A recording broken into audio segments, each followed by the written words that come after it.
Welcome, LifeBlood. This is George G, and the time is right. Welcome to today's guest, strong and powerful Jess Lenouvel. Jess, are you ready to do this? I am ready. Thank you so much for having me. Oh, excited to have you back on. Let's go. Jess is the founder of the Listings Lab. She's a business and marketing real estate coach. She is the author of More Money, Less Hustle, Becoming a Seven-Figure Real Estate Agent. Jess, excited to have you back on. Tell us a little about your personal life, some more about your work, why you do what you do. Yeah, absolutely. So I grew up in the industry. So I grew up in real estate. Mom's been a real estate agent for about 35 years. I sold real estate myself for 14 years in the Greater Toronto area. Built a multi-seven-figure team. Had a little bit of like a early 30s midlife crisis. I think that I just, I matured early, and then realized I felt really, really strongly about helping other agents. So made the shift. Wanted to show agents how I did what I did and how I built the business that I built. And now I have clients who are more successful than I ever was, which is also super cool. Moved to the Bahamas in January of this year. So we've been here for about 10 months. Yeah, speaking on stages, living my best Bahamas life. I've literally embraced the beach bum life. It's been a good year. It's been a good time since I talked to you last. Well, I'm glad to hear that. So So the promise of entrepreneurship and the promise of being a Mm. realtor is freedom, That you're money. going, yeah, freedom, money, impact, all of the things that everybody gets into any kind of business for, right? I don't want to have an income ceiling. I want to be able to set my own schedule. I want to help people. And 95% of people who get into business or real estate specifically end up trading their life, their lifestyle, their relationships, their families for success in the industry. And I've always felt like that was really the wrong way to look at it. What actually sparked the book itself was I went back and I read The Five Regrets of the Dying Mm. again. It's a little heavy, but yeah, I realized that like there's just so many people who lose perspective while they're in the day to day of their business and don't realize that they're going to have these huge regrets at the end, that they worked too much and they didn't spend enough time with the people that they loved, and that they didn't experience life and the world and everything that makes this one thing that we get to do one time super worth it. So I had a bit of like an emotional epiphany, and I said, I think that I need to at least be the loud voice in the industry telling people that that trade-off isn't worth it. And a lot of people have resonated with it, and that's really why we help agents build businesses the way that we do, is so that they're not creating that golden cage. They're actually able to work less, create a really, really impactful business, be monetarily successful, and create a ripple effect, whether it's in their own family, in their communities, whatever actually matters the most to them, and that they're living fully, that they're able to, have the business serve their life as opposed to, losing their life in order to serve the business. I think that that's great. Is that available to everyone? Yes, of course. I definitely think so. I think that there's a lot, real estate specifically tends to be very archaic. I'll say, right? Like it tends to be kind of stuck in the 80s. And I think that we have access to things today that we didn't have 20 years ago. I remember when I got my real estate license, I got my pager that I was like so proud of. Let's go. And right. And, as a kid being in the backseat of mom's car with her map book, and she would give me an address and I would like coordinate it. And, now we live in a world where we're so connected. We have technology that can make our lives easier. We have ways to automate and make things really efficient. And it just like the opportunities that we have to create more with less time are astronomically huge compared to what we had access to even 20 years ago.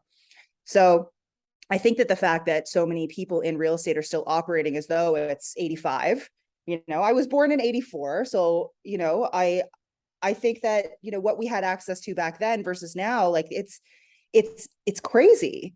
And we're all running around with computers in our pockets. And so many people just aren't taking advantage of the opportunities and the technology that we actually have available to us quite easily, actually, today.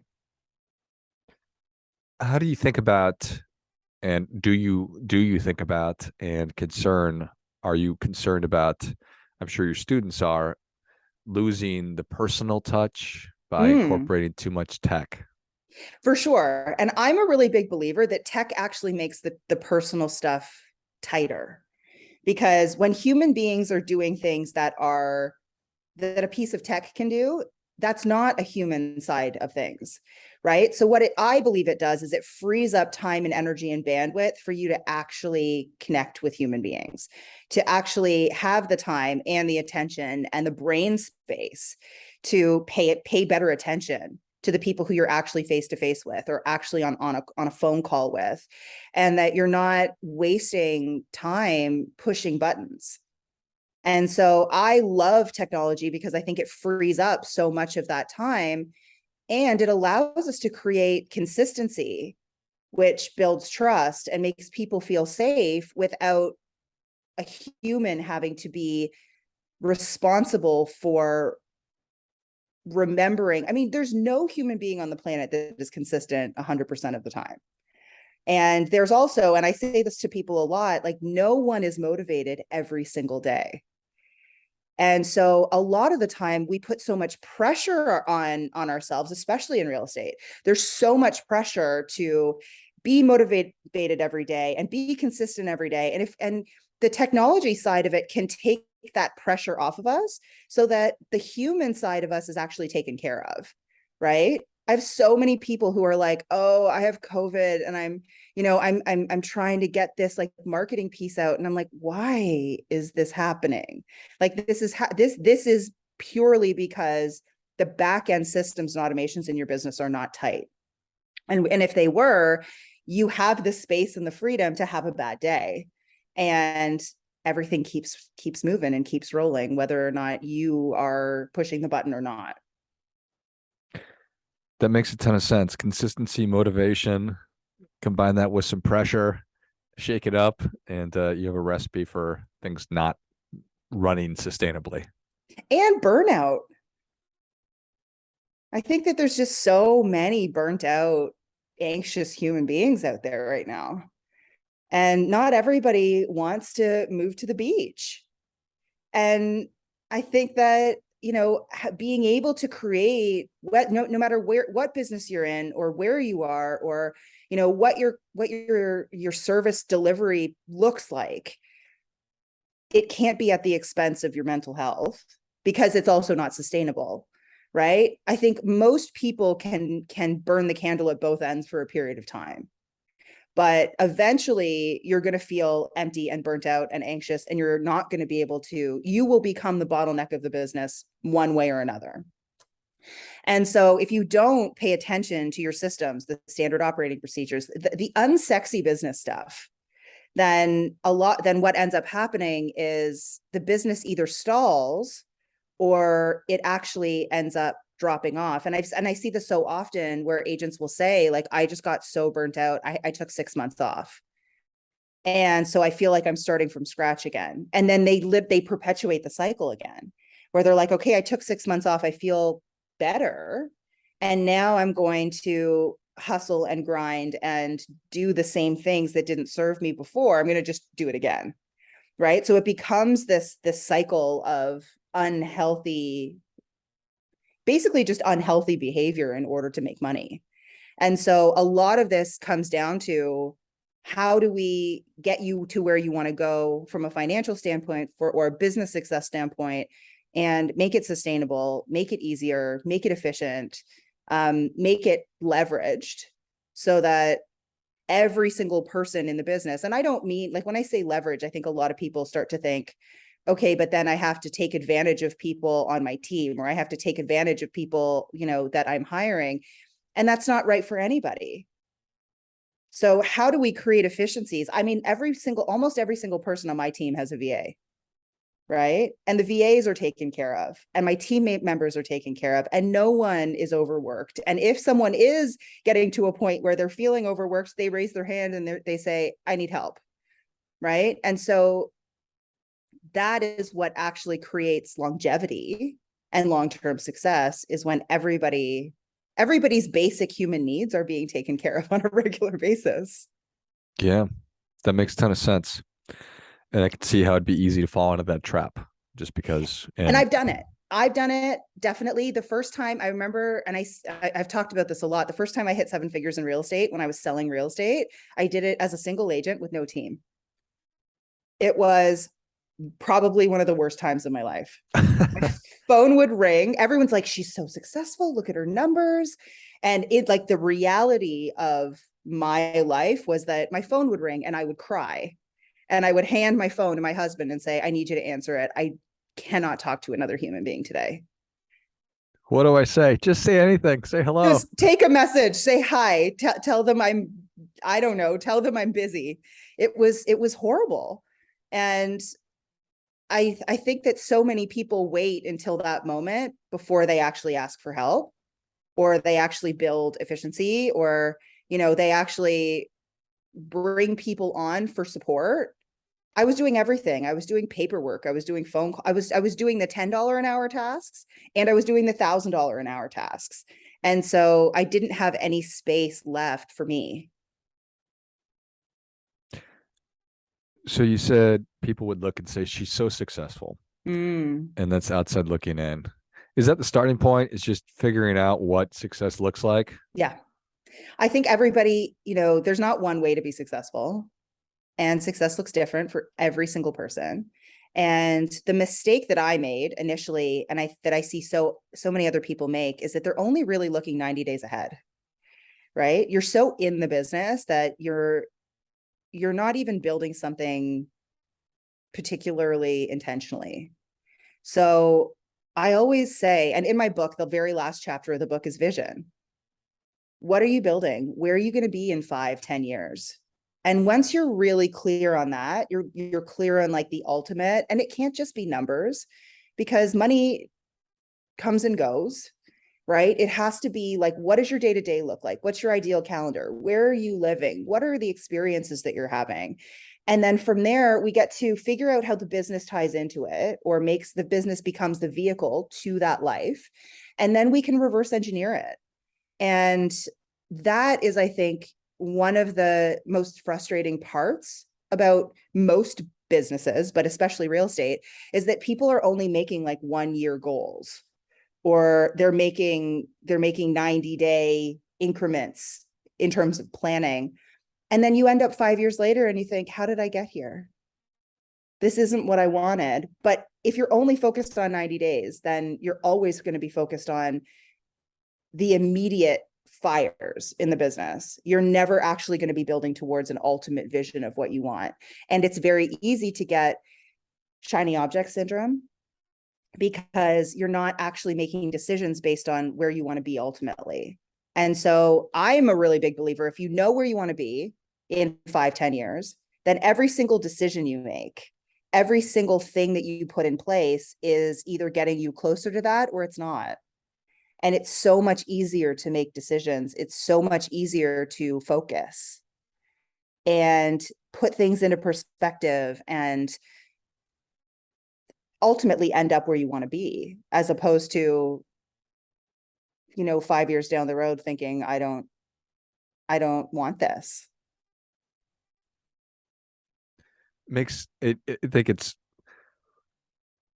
I observe people having trouble prioritizing Mm-hmm. and utilizing, then making decisions, and then how I'm going to allocate the resources that I have available to me. We all have the same amount of time and similar amount of energy, and then money is obviously a very, very finite thing. So the attention. So knowing where it is that I want to end up, Yeah, that becomes a wonderful tool, an essential tool for help me figure out how I'm making these small decisions throughout my day, which will then either get me to that place I want to go or take me further away from it. absolutely. And it provides an element of clarity that so many people feel that they don't have. But it's just a matter of zooming out and then zooming back in with keeping in mind what it looked like when you zoomed out. It seems like such an easy thing, but Yeah. why don't people do it? I think it's just, we get so wrapped up in the day to day that it gets forgotten. And it's so simple. But especially in small businesses and in smaller service-based businesses, it's very difficult to have to get to a point where you're truly sitting in that seat of visionary, where you're driving your business or your team or your company in the direction of the vision that you have for what you're building. And so, if you want to talk like the e-myth the e-myth concept, right?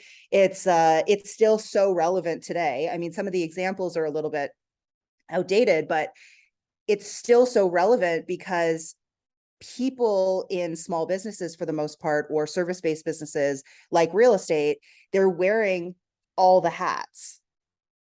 And so they're only good at certain things.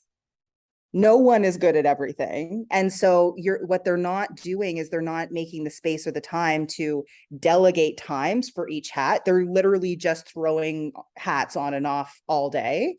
And they're putting out fires and they're talking to people. It's an extremely stressful way to operate a business, but it's necessary to get to a certain point. And then once you get to that point, a lot of the time people are used to operating that way. It's what they know. And it's the concept of what got you here won't get you there. And so instead of switching gears and realizing, okay, now my role in this company is going to change, they just keep doing what they've always done because it's habit, which never allows them to properly zoom out. And then a lot of the time too, people get focused on the wrong things. They get focused on the awards or the numbers, or without understanding what the numbers are for. And the numbers, the money, the revenue, the profit is for something. It's not an ego accumulation. And if you don't know what it's for, then we're building for ego, which is never a good thing. Right? Just end up chasing your tail and Yeah. stuck in that cycle. And you're never happy. By the way. Yeah. And you got into the business for the opposite reasons, because you want freedom and flexibility and happiness. Yeah. Yeah. So yeah. I mean, I fell into the business. I definitely didn't choose real estate. It was like I came out of school and my mom was like, okay, you have gone to school for something very useless. What are you going to do with your life? And I was like, I don't know. And she's like, I think you should get a real estate license and try it. And honestly, best thing. how funny. Yeah. Your mom. You got a worthless degree. Great job. What are you going to do? Like, I don't know. Get in the car. Yeah. Figure it out. I love it.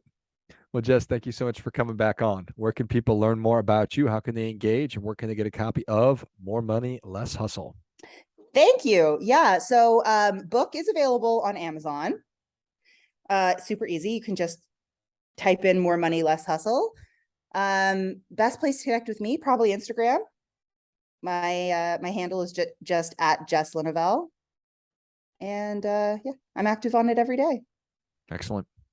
Well, if you enjoyed this as much as I did, show Jess your appreciation and share today's show with a friend who also appreciates good ideas. Pick up a copy of More Money, Less Hustle, Amazon. I will link that in the notes of the show, and follow Jess on Instagram at Jess Lenouvel.